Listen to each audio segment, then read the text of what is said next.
For the first time, scientists have created baby mice with two fathers. They did this by turning mouse stem cells into female cells in a lab. Stem cells are cells early in their development that can develop into any other kind of cell. The result raises the distant possibility of doing the same for people. But experts say very few mouse embryos were born alive. They add that no one knows if the same method would work in human stem cells. Diana Laird is a stem cell and reproductive expert at the University of California, San Francisco. She was not involved with the research. She said the researchers developed a very smart method for changing male stem cells to female stem cells. She added, "It's an important step in both stem cell and reproductive biology." Scientists described their work in a study published last week in the journal Nature. First, the researchers took skin cells from the tails of male mice and changed them into a kind of stem cell called induced pluripotent stem cells. These cells can develop into many different kinds of cells or tissues. Then, they turned the male mouse stem cells into female cells and produced functional egg cells. They did this through a process that involved growing the stem cells and treating them with a drug.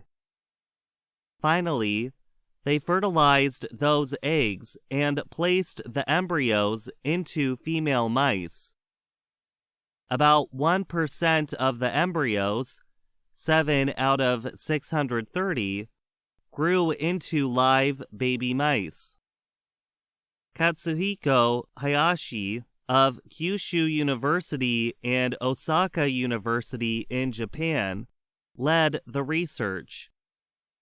He spoke with fellow scientists at the Third International Summit on Human Genome Editing earlier this month. He said the baby mice appear to grow normally and were able to become parents themselves in the usual way. Jonathan Bayrol works with Laird.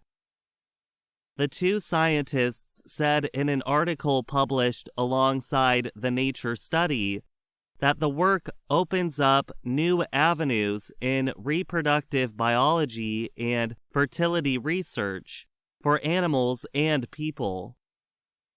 In the future, for example, it might be possible to reproduce endangered animals from a single male. But they also raised several possible problems. The largest one is that the method is extremely inefficient. They said it is unclear why such a small number of the embryos placed into the female mice survived. The reasons could be technical or biological. They also said it is too early to know if the method would work in human stem cells at all. Laird added that scientists need to be careful of the mutations and mistakes that may be introduced in the method before using stem cells to make eggs. The research is the latest to test new ways to create mouse embryos in the lab.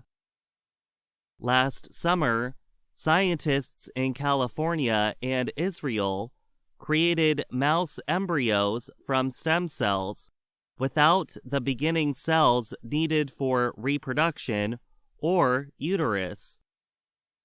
Those embryos followed the development of natural mouse embryos up to 8.5 days after fertilization. Scientists said the success could be used in creating human embryos for research in the future. I'm Gregory Stockel.